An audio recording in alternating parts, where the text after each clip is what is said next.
ఉంటాయని చెప్తున్నారు. విద్యుత్ వాడటంలో పొదుపు పాటించాలంటూ ప్రభుత్వం వినియోగదారులకు బహిరంగ లేఖ రాసింది. పొదుపు పాటించే వారికి నగదు బహుమతి ఇవ్వాలని ఇంధన శాఖ యోచిస్తోంది. కరెంటు పొదుపుపై కార్యాచరణ రూపొందించేందుకు ఉన్నత స్థాయి సమీక్షకు ఆ శాఖ సిద్ధమవుతోంది.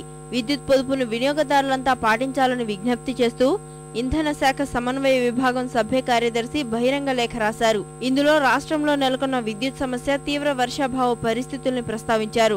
ఉత్తరాదిన ఇటీవల ఏర్పడ్డ సంక్షోభం వల్ల అక్కడ దాదాపు వారం పాటు ప్రజలు ఇక్కట్ల పాలైన వైనాన్ని ఉదాహరించారు. విద్యుత్ కొనుగోలుకు రాష్ట్ర ప్రభుత్వం సిద్ధంగా ఉన్నప్పటికీ ఎక్కడా దొరకని మాట వాస్తవమని వివరించారు. దీనివల్ల ఈ సమస్య నుంచి బయటపడేందుకు పొదుపుగా విద్యుత్ వినియోగం మంచి ఫలితాన్నిస్తుందన్నారు.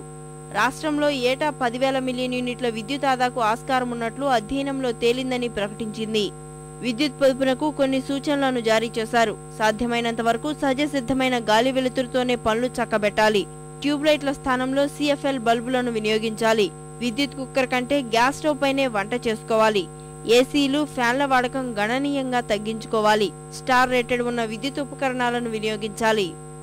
ఈ నెలాఖరున జరిగే సమీక్షా సమావేశంలో రాష్ట్ర ఇంధన శాఖ ముఖ్య కార్యదర్శి, ఏపీ ట్రాన్స్కో సీఎండీ, 4 డిస్కంల చీఫ్ మేనేజింగ్ డైరెక్టర్లు పాల్గొనున్నారు.